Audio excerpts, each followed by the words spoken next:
오늘 주신 하나님의 말씀 창세기 29장 31절에서 35절까지 말씀입니다. 구약 41면 내외에 있습니다. 창세기 29장 31절에서 35절까지 말씀, 제가 한 절, 여러분 한 절 교독하시고 마지막 절은 합독하도록 하겠습니다. 여호와께서 레아가 사랑받지 못함을 보시고 그의 태를 여섰으나 라헬은 자녀가 없었더라. 레아가 임신하여 아들을 낳고 그 이름을 르우벤이라 하여 이르되 여호와께서 나의 괴로움을 돌보셨으니 이제는 내 남편이 나를 사랑하리로다 하였더라. 그가 다시 임신하여 아들을 낳고 이르되 여호와께서 내가 사랑받지 못함을 들으셨으므로 내게 이 아들도 주셨다 하고 그의 이름을 시므온이라 하였으며 그가 또 임신하여 아들을 낳고 이르되 내가 그에게 새 아들을 낳았으니 내 남편이 지금부터 나와 연합하리로다 하고 그의 이름을 레이라 하였으며, 함께 읽겠습니다.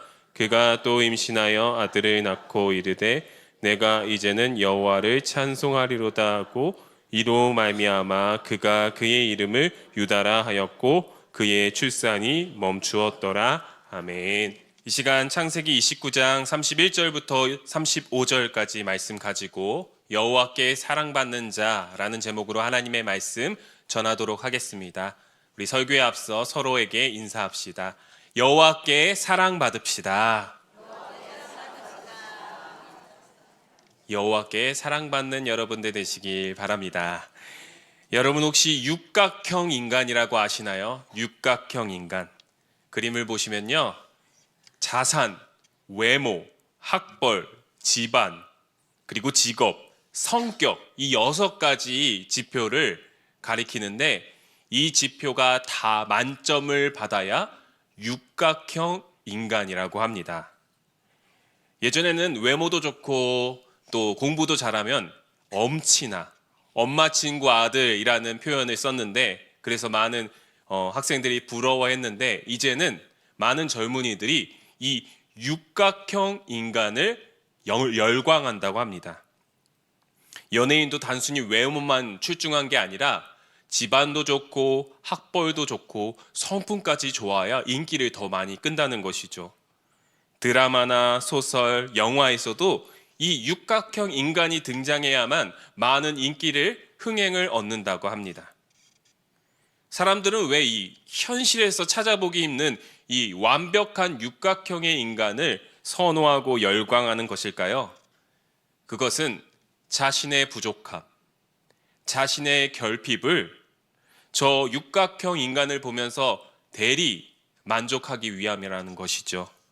잠시 완벽한 사람의 인생에 내 감정을 이입해보고 거기에서 위로를 받고 잠깐 나의 불편한 현실을 잊어보겠다는 것입니다.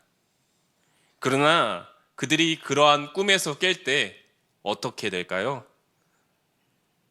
나 자신의 결핍이 보이고 불편한 현실들이 보이니까 더 숨고 거짓된 인생으로 SNS를 도배하고 그렇게 고통스러운 인생을 살게 된다는 것이죠. 교회 안에서도 이러한 세상의 완벽함을 추구하는 육각형 인간을 추구하는 모습이 있지 않나 생각이 듭니다. 예수를 믿으면 잘 살아야지. 재정적으로도 축복 많이 받아야지. 자녀들의 신앙도 좋아야지. 외롭고 슬픈 모습도 보이지 말아야 하고 항상 행복하고 건강하게 살아야지 라는 강박이 교회 안에도 있는 것 같아요. 그러나 성경은 우리로 하여금 완벽한 육각형 인간이 아니라 부족하고 연약하지만 그 결핍을 하나님의 사랑으로 채워가는 사람들을 여호와께 사랑받는 인생이라고 말하고 있다는 사실입니다. 오늘 우리가 읽은 창세기 29장에는 심각한 결핍으로 힘들어하고 고통스러워하는 한 여인이 등장하고 있습니다. 그 여인의 이름은 바로 레아였죠. 창세기 29장 16절, 17절 함께 읽어보도록 하겠습니다. 창세기 29장 16절, 17절 시작. 라반에게 두 딸이 있으니 언니의 이름은 레아요 아우의 이름은 라헬이라. 레아는 시력이 약하고 라헬은 곱고 아리따우니. 아멘.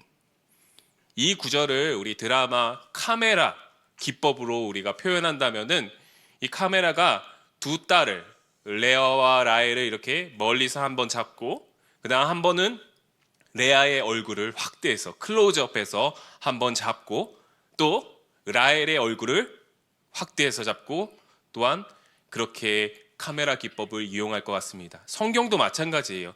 굉장히 이 부분을 자세하게 클로즈업 하고 있습니다. 여기서 성경은 라헬로 하여금 뭐라고 말하고 있죠? 시력이 약하다고 말하고 있어요. 시력이 약하다. 당시 여성들은 가족들의 음식을 만드는 일, 옷을 만드는 일을 주로 감당했는데 시력이 나쁘다는 것은 이러한 일을 감당하기에 불편하다는 것이죠. 여자로서 불리한 조건을 가지고 있었다는 것입니다. 그런데 성경은 이러한 시력의 결핍보다 레아로 하여금 더 큰 고통을 받고 있다고, 레아가 지금 더 큰 고통을 받고 있다고 말하고 있는데요. 레아는 시력이 약하고 라헬은 곱고 아리따우니 이렇게 서로를 비교, 대조하고 있어요. 둘 다 곱고 아름답다는 표현입니까? 아니죠. 라헬은 곱고 아름답지만 레아는 상대적으로 전혀 그렇지 못하다는 것을 비교, 대조하는 방법으로 표현하고 있다는 거예요. 우회적으로 성경은 표현하고 있습니다. 성경은 이렇게 짧게 표현하고 있지만 이 행간의 그 이야기 속에 레아의 인상이 얼마나 고달팠는지 우리는 상상할 수 있을 것 같습니다. 분명 레아는 어린 시절부터 말할 수 없는 열등감과 상처, 고통을 가지고 살아갔을 것이에요. 자신의 외모를 평가하는 사람들의 말을 듣고 자신을 긍정적으로 받아들일 수 없었습니다.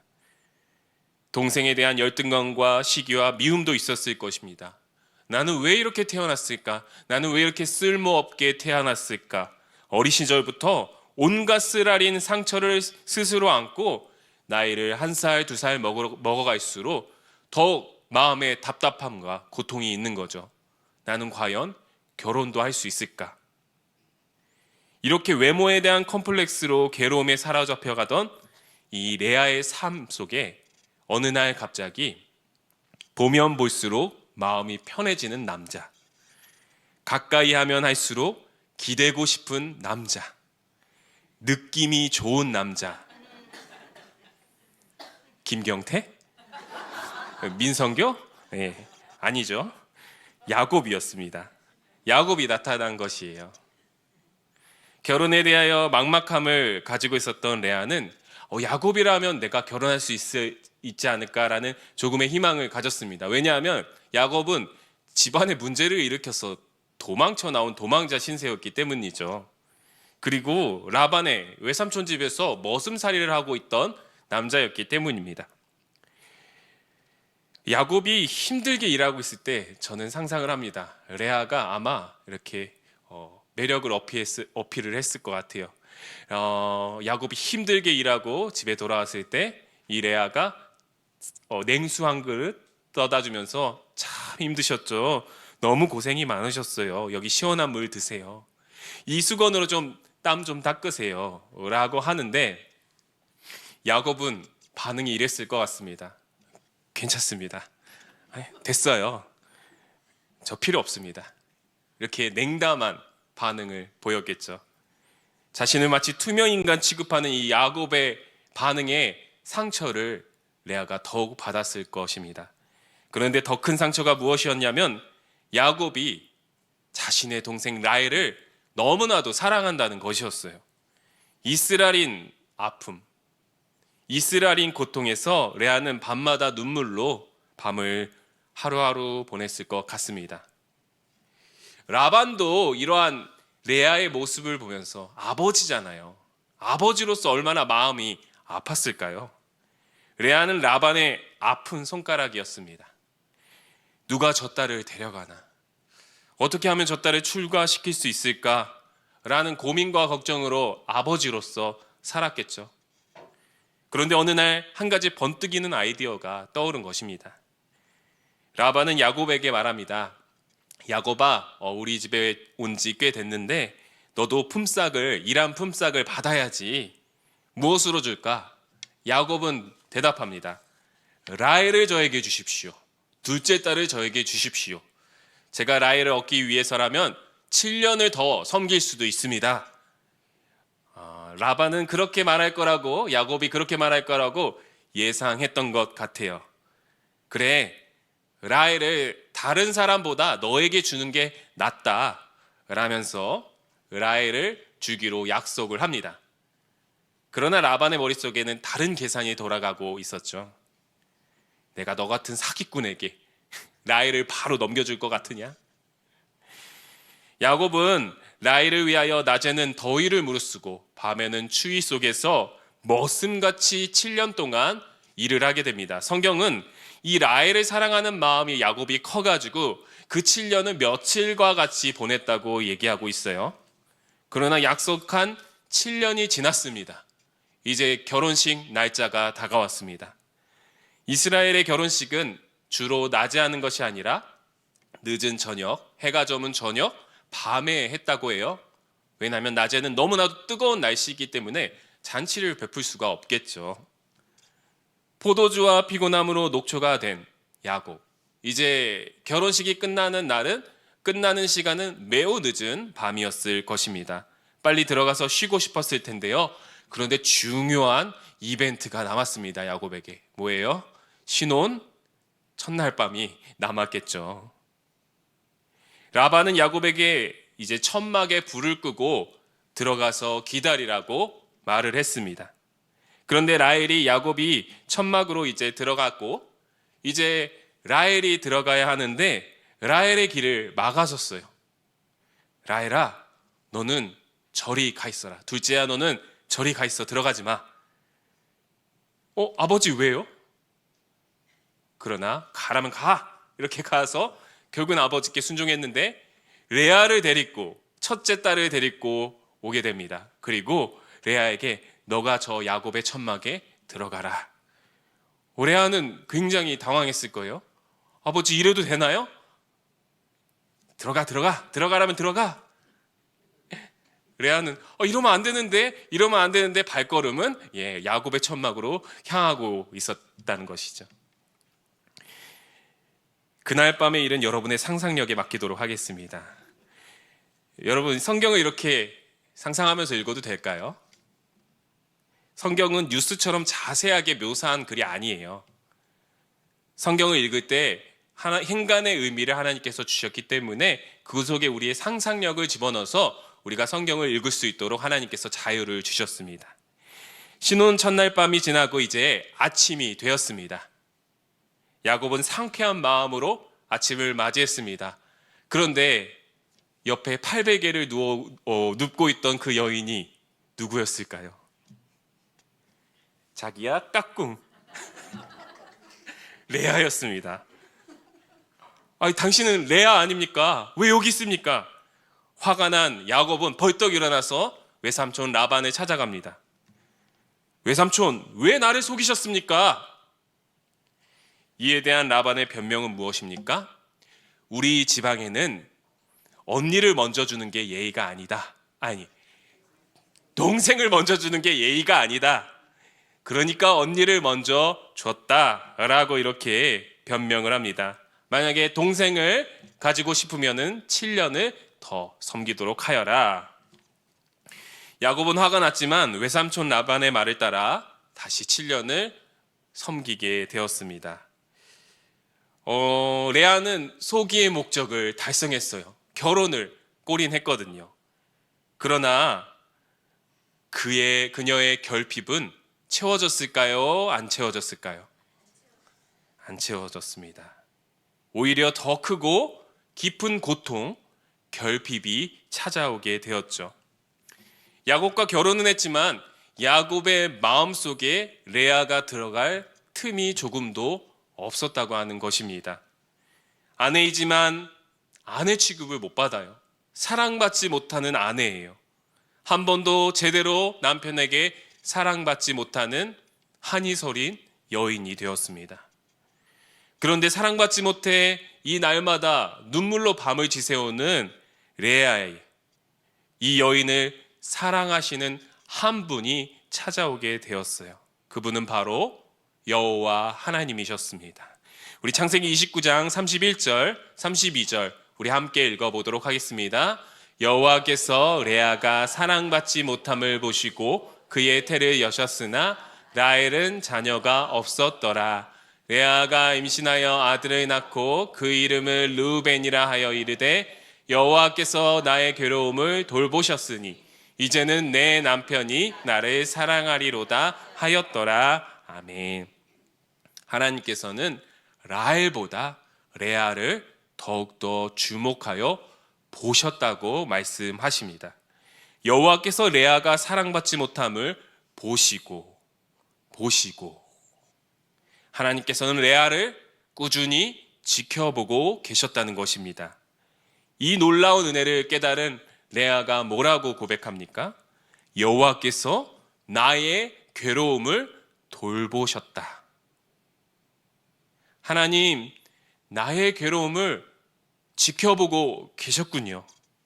하나님, 나의 괴로움을 돌보아 주셔서 감사합니다. 아무도 나를 보지 않고 남편조차 나에게 관심을 갖지 않았는데 하나님께서 나를 돌보아 주시고 계셨군요. 하나님, 정말 감사합니다. 정말 감사합니다. 이것이 첫 번째 아들 르우벤을 통해 누린 레아의 은혜였다고 하는 것이죠. 그러나 레아는 여전히 라헬보다 더 남편에게 사랑받는 여자가 되고 싶은 마음이 있었던 것 같습니다. 내 남편이 나를 사랑하리로다. 이것은 기대감이 있다는 것이죠. 하나님께서 나를 돌보고 계신다는 작은 믿음이 있었지만 여전히 그 남편에게 사랑받지 못한다는 결핍 때문에 고통스러워하고 힘들어했습니다. 이러한 신앙의 기복이 꽤 오랫동안 있었던 것 같아요. 다음 구절들을 보시면요, 아들을 낳을 때마다 그 기복이 달라지는 모습을 보여줄 수 있어요. 창세기 29장 33절 34절 함께 읽어보도록 하겠습니다. 그가 단시 임신하여 아들을 낳고 이르되 여호와께서 내가 사랑받지 못함을 들으셨으므로 내게 이 아들도 주셨도다 하고 그의 이름을 시므온이라 하였으며 그가 또 임신하여 아들을 낳고 이르되 내가 그에게 새 아들이 낳았으니 내 남편이 지금부터 나와 연합하리로다 하고 그의 이름을 레이라 하였으며. 아멘. 하나님께서 나의 괴로움을 돌보셨군요. 남편이 나랑 이제 연합하겠군요. 이 레아의 마음속에는 하나님에 대한 사랑과 남편에 대한 사랑이 계속해서 교차되어 나타나고 있습니다. 그런데 이 레아의 기도 제목은 무엇이었습니까? 하나님, 나는 사랑받지 못한 여인입니다. 나도 남들처럼 사랑 한번 받아보고 싶습니다. 레아의 기도 제목은 이 한 가지였어요. 레아는 계속해서 하나님의 축복으로 자녀를 출산했지만 남편의 부족한 사랑으로 인한 결핍이 있었습니다. 여전히 외모로 인한 결핍이 있었습니다. 그러나 레아는 부족하면 부족할수록 하나님을 붙들었습니다. 사랑받지 못할수록 하나님의 품속에 들어가는 길을 선택했다고 하는 것이죠. 그리고 마지막 출산으로 인하여 레아는 어떻게 고백하고 있습니까? 하나님의 사랑으로 풍족하게 채워지는 은혜를 경험하게 되는데요. 우리 창세기 29장 35절을 한번 다 같이 읽어보도록 하겠습니다. 그가 또 임신하여 아들을 낳고 이르되 내가 이제는 여호와를 찬송하리로다 하고 이로 말미암아 그가 그의 이름을 유다라 하였고 그의 출산이 멈추었더라. 아멘. 레아의 출산은 이 유다의 네 번째 유다의 출생으로 멈추게 됩니다. 이것은 더 이상 남편의 부족했던 사랑으로 인하여 자신의 외모로 인하여 더 이상 고통스럽지 않다는 이 레아의 고백이 아닐까요? 레아의 부족한 사랑이 하나님의 사랑으로 채워졌다는 그 믿음의 고백 아니었을까요? 레아의 신앙 고백을 우리식으로 표현하면 이렇게 될 것 같습니다. 하나님, 누구도 저에게 관심을 갖지 않습니다. 야곱도 나를 인정하지 않았습니다. 야곱은 나를 외면했습니다. 야곱은 나를 무시합니다. 그 누구도 나를 주목하지 않습니다. 그러나 하나님이 나를 지켜보고 계심을 믿습니다. 하나님이 나를 사랑하시는 줄 믿습니다. 하나님, 저는 눈이 없습니다. 제 눈은 하나님이십니다. 하나님, 저는 아름답지 못합니다. 나의 아름다움은 오직 하나님 뿐이십니다. 하나님, 저는 남편이 없는 것 같습니다. 나의 진정한 남편은 오직 하나님이십니다. 하나님이 나를 돌보시고 나를 사랑하시니 이제 제게는 부족함이 없습니다. 주님을 찬양합니다. 할렐루야. 이것이 바로 세상을 이기는 레아의 믿음이었다고 하는 것입니다. 사랑하는 성도 여러분, 우리는 모두 완벽하지 않습니다. 육각형의 인간이 아니에요. 그런데 세상은 이 육각형의 인간이 되어야 한다고 우리를 계속해서 닥달합니다. 완벽하지 않으면 실패한 인생이래요. 부족한 부분을 가지고 사람들에게 이것으로 채워봐라, 저것으로 채워봐라 계속해서 우리에게 강요합니다. 채우지 못하면 실패자, 낙오자라고 비난하고 조롱하죠. 그런데요, 이러한 완벽함을 추구하는 사회의 모습이 아까도 말했듯이 교회의 모습 속에도 들어가 있는 것 같아요. 은근슬쩍 들어오고 있는 것 같습니다. 그렇게 신앙생활 열심히 했는데 왜 우리 집안은 이런 상태야? 건강 상태는 왜 그런 거야? 자녀들은 왜 교회를 나오지 않는 거야? 왜 이렇게 성품이 신앙인답지 못해? 교회를 다니나 안 다니나 똑같구만. 그러니까 더 이상 하나님 찾지 말고 다른 곳에서 찾아. 다른 곳에서 너의 길을 찾아봐. 라고 세상은 우리에게 말을 걸어오는 것 같습니다. 교회 안에서도 이러한 생각과 눈치들이 우리의 머릿속과 마음속을 헤집고 지나갈 때가 있는 것 같아요. 그러나 사랑하는 성도 여러분, 그럴 때마다 우리는 레아의 믿음, 이 레아의 고백을 기억해야 할 것입니다. 하나님, 저에게는 물질이 부족합니다. 주님께서 저의 재정을 채워주세요. 하나님, 아무도 저를 찾지 않습니다. 이제는 가족들도 교회에서도 저를 찾지 않는 것 같아요. 주님의 사랑으로 저를 채워 주시옵소서. 하나님, 제 성격은 너무나도 안 좋습니다. 하나님의 성품으로 제 마음을 채워 주시옵소서. 하나님, 제가 주님의 일을 감당하는데 너무나도 부족합니다. 하나님의 능력으로 저를 채워 주시옵소서. 주님, 세상은 저를 무시하고 외면합니다. 그러나 주님은 저를 붙드시고 저를 돌보시고 저를 항상 붙들고 계심을 믿습니다. 레아가 부족하면 부족할수록 하나님을 붙들었듯이, 사랑받지 못할수록 하나님의 품속에 더욱더 들어갔듯이, 나의 결핍과 절망의 재료를 하나님을 붙잡고 부르짖을 수 있는 기도의 제목, 기회로 삼고 나아가시는 저와 여러분 되시기를 주님의 이름으로 간절히 소망합니다. 에베소서 3장 20절에는 이렇게 말하고 있습니다. 우리 다 같이 한번 읽어볼까요? 우리 가운데서 역사하시는 능력대로 우리가 구하거나 생각하는 모든 것에 더 넘치도록 능히 하실 이에게 아멘. 하나님께서는 우리가 구하는 것이나 생각하는 모든 것에 능히 응답하신다고 약속하셨습니다. 레아의 믿음의 고백, 그 이후에 하나님께서는 어떤 응답을 레아에게 주십니까? 그녀가 알지 못하는 더 크고 놀라운 응답을 주신다고 하는 것입니다. 그의 아들 유다를 통해 메시아, 예수 그리스도가 오게 되는 놀라운 은혜와 영광을 경험하게 된다는 것이죠. 말씀을 맺겠습니다. 하나님께서는 완벽한 육각형으로 채워진 인생을 원하시는 것이 아닙니다.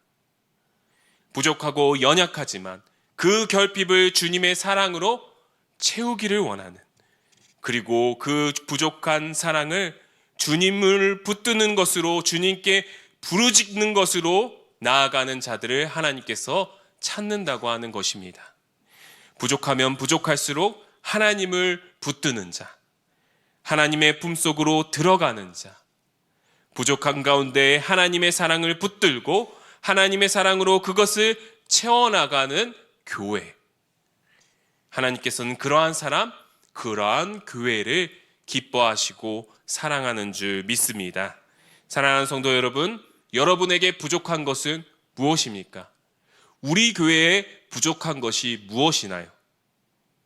그것을 다른 것이 아닌 주님의 사랑으로 채워나가시는 저와 여러분, 그리하여 여호와께 사랑받는 저와 여러분, 우리 연희교회 되기를 주님의 이름으로 간절히 소망합니다. 기도하시겠습니다.